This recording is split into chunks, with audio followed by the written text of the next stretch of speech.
연방식품의약국 FDA가 파이자와 모더나 백신의 부스터샷 대상을 모든 성인으로 확대했습니다. 겨울철을 맞아 코로나 확진자가 다시 늘어나면서 내려진 조치입니다. 한국보훈처 실무 책임자가 오늘 직접 LA를 방문했습니다. 한인단체들과 흥사단 본부 사적지 지원 방안을 논의하는 회의를 가졌습니다. 지하철 안에서 흑인 학생 4명이 아시안 학생들을 무차별 집단 폭행하는 사건이 발생했습니다. 검찰은 인종차별적 위협과 가중폭행 등 혐의로 가해자들을 기소했습니다. 실업수당 EDD를 받은 자영업자들에게 문자나 이메일로 자영업자라는 사실을 증명하라는 메시지가 발송되고 있습니다. 만약 증명을 못할 경우 받은 실업수당을 반납해야 합니다. 연준 내부에서도 자산 매입 축소, 테이퍼링에 더욱 속도를 내야 한다는 목소리가 높아지고 있습니다. 미국 경제는 강하지만 물가 상승 위험이 높다는 주장입니다. 연방준비제도가 자산 매입 규모를 더 빨리 줄여나가야 한다는 목소리가 높습니다. 관련 소식은 잠시 뒤에 전해드리겠습니다. 연방식품의약국 FDA가 부스터샷 접종 대상을 모든 성인으로 확대했습니다. CDC도 조만간 FDA 확대 방침을 승인할 것으로 예상됩니다. 먼저 김종원 특파원이 보도하겠습니다. 미 식품의약국 FDA는 그동안 65세 이상 고령층이나 코로나 취약계층으로 제한됐던 백신 추가 접종, 부스터샷의 대상을 18세 이상 모든 성인으로 확대하기로 했습니다. 미 질병통제예방센터 CDC의 승인만 한 번 더 떨어지면 바로 시행될 예정입니다. We're now in a place where if it's been at least 2 months since you've had a Janssen vaccine, or at least 6 months since you've had the Pfizer or the Moderna vaccine, you can go get a booster vaccination. 이번 FDA의 결정은 지난 9월 제약사들이 부스터샷 긴급 사용 승인을 신청한 지 2달 만으로 당시 미 보건당국은 부스터샷을 꼭 맞아야 하는지에 대한 과학적 근거가 부족하다는 이유로 고령층 등 일부 대상에만 추가 접종을 승인했습니다. 그러나 최근 겨울철 들어 코로나 확진자가 증가세로 돌아선 데다 추수감사절과 크리스마스 등 인구 대이동이 일어나는 명절을 앞두고 판단을 바꿨다는 분석이 나옵니다. The rate of disease is markedly lower for those who received their booster shot, demonstrating our boosters are working. 미국에선 지금까지 최초 백신 접종을 완료한 성인 중 17%가 부스터샷을 맞은 것으로 집계됐습니다. 뉴욕에서 SBS 김종훈입니다. 네, 로컬 소식 전하겠습니다. 1930년대 흥사단 단소 건물을 사적지로 지정하는 방안, 현재는 LA 시외의 마지막 절차만 남겨두고 있습니다. 한국보훈처는 현지를 방문해 한인 단체들과 지원 방안을 구체적으로 논의했습니다. 이사명 기자가 취재했습니다. 독립운동 역사가 담긴 LA 흥사단 단소. 한국보훈처 실무 책임자가 흥사단 단소 사적지 지정안을 지원하기 위해 LA를 방문했습니다. 미주 흥사단까지 해가지고 관련 단체에서 보존 방안이 무엇일지 협의하는 자리고요. 유적지 지정 이후에도 그 흥사단소 본부 건물이 보존될 수 있도록 어떻게 나가는 것이 좋을지 그 진행 방향을 이제 논의하는 자리입니다. 실무관은 존 리 LA 12지구 시의원과 만나 흥사단 단소를 사적지로 보존하는 방안에 대해 구체적으로 논의했습니다. 존 리 시의원은 한인 선조들의 발자취가 담긴 흥사단 단소 건물이 사적지로 지정될 수 있게 지원하는 방안을 모색하겠다고 밝혔습니다. 네, 현재는 이제 흥사단소 본부 건물이 철거되지 않는 것이 가장 급선무이므로 그러기 위해서 이제 LA시 유적지 지정이 가장 중요하다고 저희는 보고 있습니다. 그래서 그 부분에서 의원님께서 강력하게 지지해 주신다고 그렇게 답변을 받았습니다. 보훈처 실무관은 흥사단과 대한인국민의 기념재단 관계자들과 흥사단 단소 현장을 방문했습니다. 또한 흥사단 단소가 사적지로 지정된 이후 어떤 용도로 사용할지에 대해서도 논의했습니다. 카탈린 흥사단 단소가 2차 공청회를 통과하고 앞으로 어떻게 진행되고 어떤 저희가 이제 정보에 대해서 궁금한 점을 얘기 듣기 위해서 오셨다고 얘기를 들었습니다. 흥사단 단소가 사적지로 지정되기까지 LA시 소위원회 공청회와 LA시 의회 전체 표결을 남기고 있습니다. 한국 정부가 흥사단 단소가 사적지로 지정되기 위해 적극 지원하는 만큼 한인들의 관심과 지지가 어느 때보다 중요한 시기입니다. LA에서 SBS 이삼현입니다. 네, EDD 실업수당을 받은 자영업자들, 요즘 자영업자인 사실을 증명하라는 편지를 많이 받고 있습니다. 증명하지 못하면 반납하거나 과징금까지 납부해야 한다고 합니다. LA 한인타운에서 미용실을 운영하는 40대 한인 김모 씨. 최근 EDD로부터 문자 하나를 받았습니다. 지난 2년간 PUA, 팬데믹 실업수당을 받아왔는데 자영업자임을 증명하라는 내용이었습니다. 한국 분들 신청하신 분들 중에 한 60% 정도가 PUA를 받으신 것 같아요. 이제 자영업 하시는 분들이 많으니까 EDD 문의들이 많이 좀 줄어든 상황인데 이런 그 메일들을 갑자기 받으셔가지고 이게 뭔지 모르겠는데 뭐 며칠 안으로 보내라는 것 같아요. 뭐 이런 말씀 하시면서 찾아오신 분들이 엄청 많습니다. EDD는 지난 10일부터 자영업자들에게 이메일과 문자 그리고 UI 온라인 웹사이트를 통해 이 같은 내용의 메시지를 보내기 시작했습니다. 자영업자 자격으로 실업수당을 받은 사람들이 대상인데 100만 명에 달합니다. EDD는 연방법에 따라 수령자들이 실제 자격이 있었는지 확인하는 절차라고 설명했습니다. 수령자들은 각자 적힌 기한 내에 증명 서류를 EDD 웹사이트에 업로드하면 됩니다. 증명 서류로는 비즈니스 라이센스나 세금 보고 기록 또는 비즈니스 인보이스 등이 포함됩니다. 메시지를 받으시면 일단 여러분의 UI 온라인 어카운트에 들어가셔서 업로드 다큐멘트라는 버튼을 누르면 어느 자료들을 보내야 되는지 각 그 클레이먼트마다 상황이 다를 수가 있어요. 자영업자라는 사실을 증명하지 못할 경우 수령한 EDD 지원금을 모두 반환해야 합니다. 지원 자격이 거짓으로 드러날 경우에는 30%의 과징금도 부과됩니다. EDD는 이런 내용의 문자나 이메일을 받았을 경우 당황하지 말고 해당 서류를 기한 내에 반드시 제출할 것을 당부했습니다. 10대 흑인 4명이 같은 또래의 아시안 학생들을 무차별적으로 집단 폭행하는 일이 또 발생했습니다. 폭행을 말리던 아시안 여성까지 폭행을 당했습니다. 전영훈 기자입니다. 지하철 안에서 흑인 학생들과 아시안 학생들 사이에 다툼이 벌어집니다. 곧바로 한 흑인 학생이 앉아있던 아시안 학생을 주먹으로 폭행합니다. 또 싸움을 말리려고 나선 한 아시안 여학생에게는 무차별 집단 폭행이 쏟아집니다. 최근 필라델피아 지하철역 안에서 발생한 아시안 혐오 범죄 현장 영상입니다. 이번 사건으로 아시안 남학생 3명과 여학생 1명이 폭행 피해를 입었습니다. 특히 집단 폭행을 당한 여학생은 표적이 돼 집중 공격을 받았습니다. 현장 촬영 영상을 조사한 경찰은 인종차별적 공격으로 판단하고 있습니다. 필라델피아 검찰은 가해자 흑인 학생 4명을 가중폭행과 인종차별적 위협 등의 혐의로 즉각 기소했습니다. 또 이 가운데 1명은 피해자의 소지품을 빼앗으려 한 정황이 추가돼 강도 혐의로 기소됐습니다. 이번 지하철 집단 폭행 사건은 SNS 등으로 영상이 공개되면서 경찰이 가해자들의 신원을 신속히 확보하기도 했습니다. LA에서 SBS 전영웅입니다. 인종차별 반대 시위대에게 총기를 발사해 2명을 숨지게 했던 위스콘신주의 카일 리트나우스. 배심원단은 결국 무죄를 판결했습니다.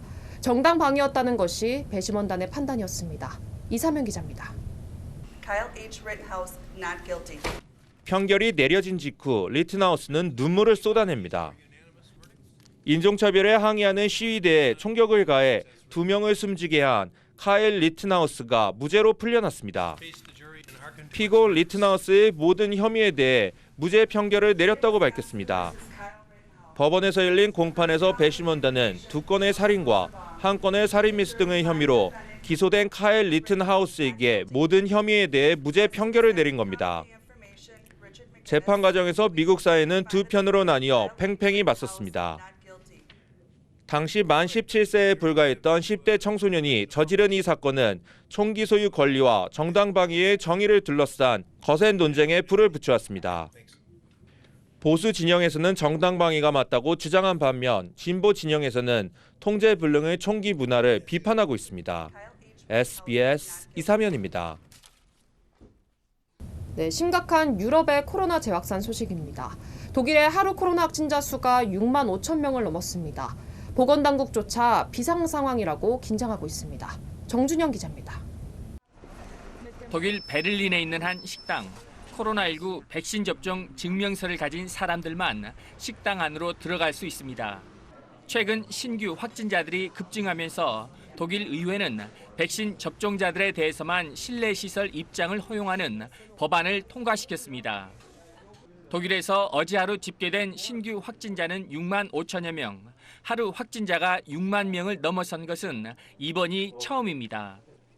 독일의 한 보건 전문가는 심각한 비상 상황을 맞고 있다며 끔찍한 크리스마스를 겪게 될 수 있다고 경고했습니다.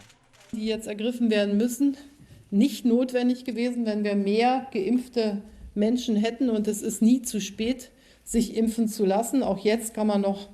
네덜란드와 오스트리아에서도 신규 확진자가 역대 최고치를 기록하는 등 유럽 전역에서 코로나 재확산세가 빨라지자 풀렸던 방역 조치들이 속속 강화되고 있습니다. 특히 백신 미접종자들에 대한 압박도 거세지고 있습니다. Από την επόμενη Δευτέρα όλοι οι ενήλικες ανεμβολίαστοι πολίτες πέραν της εστίασης δεν θα εισέρχονται και σε άλλες κλειστές αίθουσες. Výrazne sprísňuje vo všetkých momentálnych okresoch, čiže od červenej farby po čiernu, pretože dnes máme iba tieto tri farby prítomné v našej. 반면 프랑스 마크롱 대통령은 백신 미접종자를 봉쇄하는 나라들은 백신 패스를 시행하지 않은 나라들이라며 미접종자에 대한 제한 조치가 필요 없다고 밝혀 대조를 보였습니다. SBS 정준영입니다. 봉쇄령도 강화됐습니다. 백신 미접종자들은 모든 실내 출입이 금지되게 됐습니다. 계속해서 이현정 기자입니다. 오스트리아 정부는 현지 시간 22일부터 전국적인 봉쇄 조치를 시행합니다. 최대 20일까지 생활 필수품을 사거나 운동을 하는 예외적인 상황이 아니라면 외출이 제한됩니다. 오스트리아에선 지난 가을 이후 코로나19 환자가 크게 늘면서 매일 신규 확진자 수가 최대치를 기록하고 있습니다. 내년 2월부터 코로나19 백신 접종도 의무화하기로 했습니다. 백신에 대한 거부감이 큰 오스트리아에선 백신 접종 완료율이 약 66%로 67%인 유럽연합 평균보다 낮습니다. Fadenscheinigen Fake News haben sich leider zu viele unter uns nicht impfen lassen. Die Konsequenz daraus sind überfüllte Intensivstationen und enormes menschliches Leid. 하루 신규 확진자가 6만 명을 넘어선 독일도 전국적인 봉쇄 가능성을 열어두고 있습니다. 독일 바이에른주에선 이미 술집과 클럽을 3주 동안 닫고 올해 크리스마스 시장을 모두 취소하기로 했습니다. 주민 10만 명당 주간 신규 확진자가 1,000명이 넘는 지역에선 식당, 스포츠, 문화시설도 닫습니다. 또 다음 주부터 독일에선 직장에 가거나 대중교통을 이용할 때 코로나19 백신 접종 완료 등을 제시하도록 해 가능하면 언제나 재택근무를 해야 합니다. 4차 유행 위기를 맞은 그리스도 백신을 맞지 않은 사람의 모든 실내 공공장소 출입을 금지하기로 했습니다. SBS 이현정입니다. 테이퍼링, 즉 자산 매입 규모를 축소하는 연준의 속도를 더 빨리 진행해야 한다는 주장이 연준 내부에서도 제기됐습니다. 연준의 리처드 클레리다 부의장은 자산 매입 축소의 증가 속도를 논의할 필요가 있다는 점을 강력히 주장했습니다. 소비자 물가지수가 지난해보다 6.2%나 급등한 상황에서 연준이 좀 더 서둘러야 한다는 요구입니다. 클레리다 부의장은 미국 경제는 강하지만 물가 상승 위험은 더욱 높아졌다고 지적했습니다. 네, 오늘 뉴욕 증시는 코로나 재확산 우려가 고조되면서 혼조세로 마감됐습니다. 다우지수는 0.75% 하락했지만 나스닥 지수는 0.40% 상승했습니다. 유럽의 심각한 코로나 재확산 소식은 경기 회복세에 대한 우려를 가중시켰습니다. 특히 연말 추수감사절과 성탄절을 앞두고 우려감은 더 고조됐습니다. 네, 다음 소식 전하겠습니다. 바이든 대통령이 베이징 동계올림픽을 외교적으로 보이콧하는 방안을 검토하겠다고 밝힌 이후에 중국은 전전긍긍하고 있습니다. 서방 진영의 다른 국가들까지 보이콧을 선언하지 않을까 걱정하는 분위기입니다. 송옥특판이 취재했습니다. 대형 전광판에 베이징 동계올림픽 D-77일을 알리는 숫자가 보입니다. 이미 시험 경기에 돌입한 동계올림픽 경기장에는 방역과 배달을 위한 로봇이 돌아다니고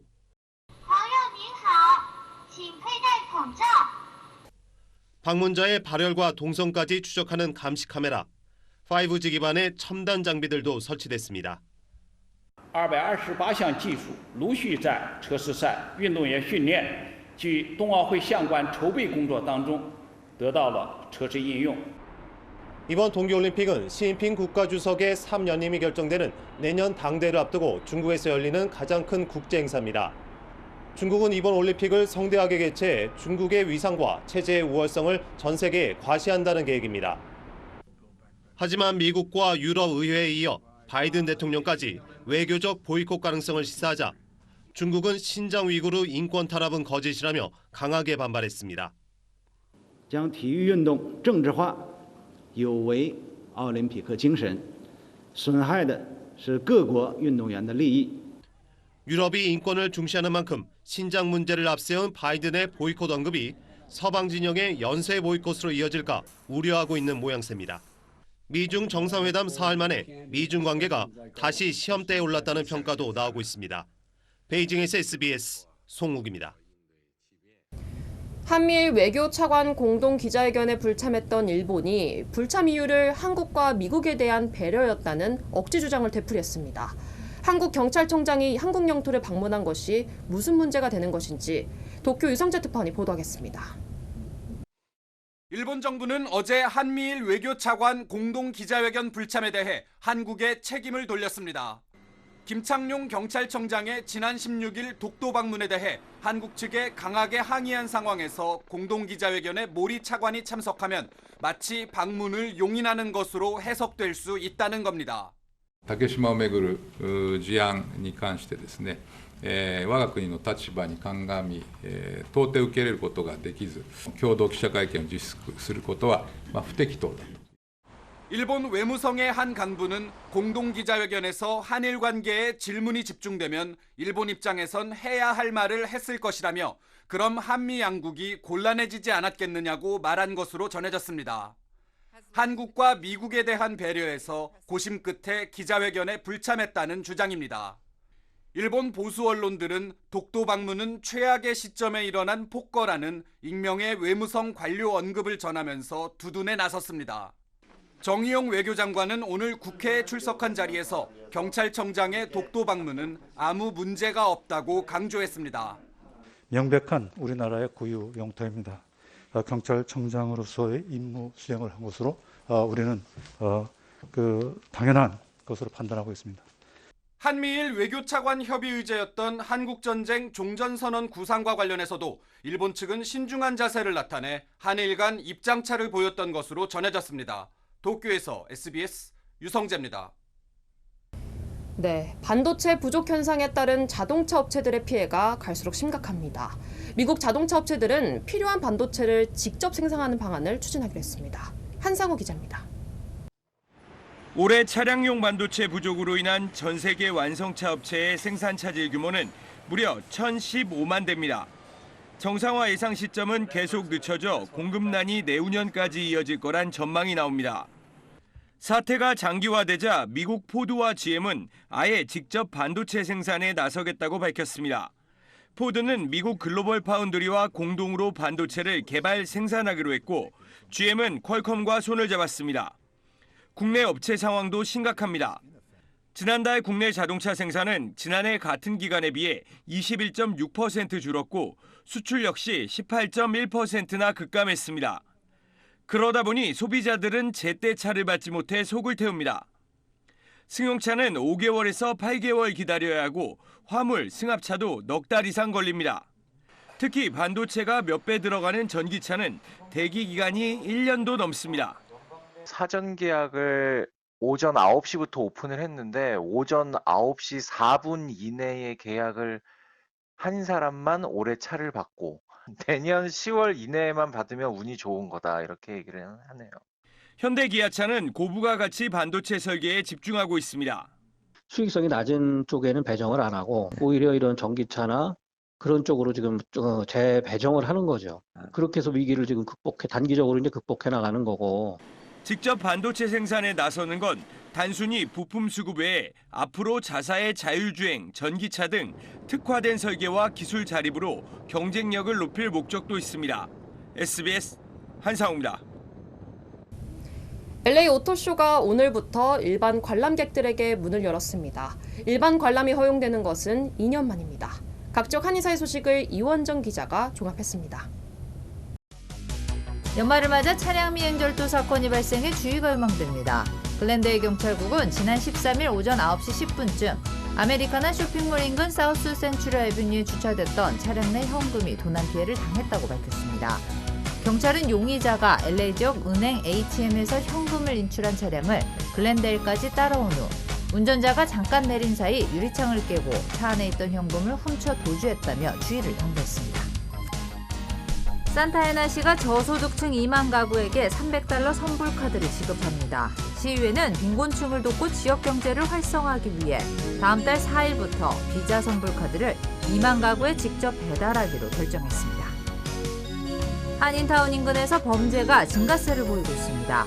경찰은 펠리세이즈 파크에서는 범죄 건수가 총 362건으로 전년 동기 대비 47%가 증가했고 포트리에서는 2,809건으로 21% 증가, 레오니아는 215건으로 105% 급증했다고 밝혔습니다.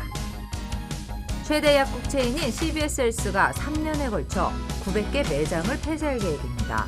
CVS 헬스는 온라인 구매를 선호하는 미국인들의 소비 경향에 적응하는 조치로 내년분부터 순차적으로 매년 매장 300개씩 문을 닫는다고 발표했습니다. 대신 남은 매장 중 일부를 독감 예방접종과 진단검사, 건강검진 등 다양한 의료 서비스를 추가로 제공하는 의료허브로 확대 운영할 방침입니다. 프라미스원뱅크가 둘루스 지점에서 장학금 수여식을 개최했습니다.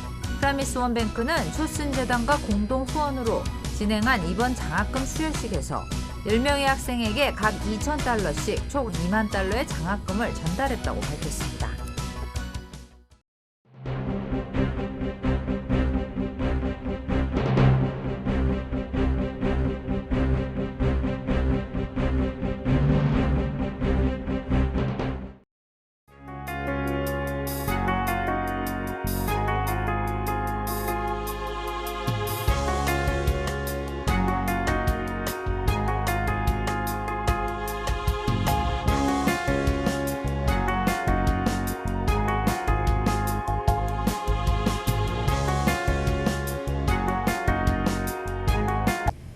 손을 자주 닦고 발열이나 기침 등 몸에 이상이 있을 경우 모임에 참석하지 말 것, 연휴 전에 부스터샷 접종을 받을 것, LA 카운티 보건국이 추수감사절 연휴를 앞두고 방역 지침을 발표했습니다. 돌파 감염 위험이 남아있는 만큼 항상 기본적인 방역 수칙은 지키라고 당부했습니다. 모두가 잘 이겨내서 내년에는 코로나 걱정 없는 연말 보냈으면 좋겠다는 생각입니다. 안전하고 건강한 주말 보내시기 바랍니다. 이비뉴스 마치겠습니다. 고맙습니다.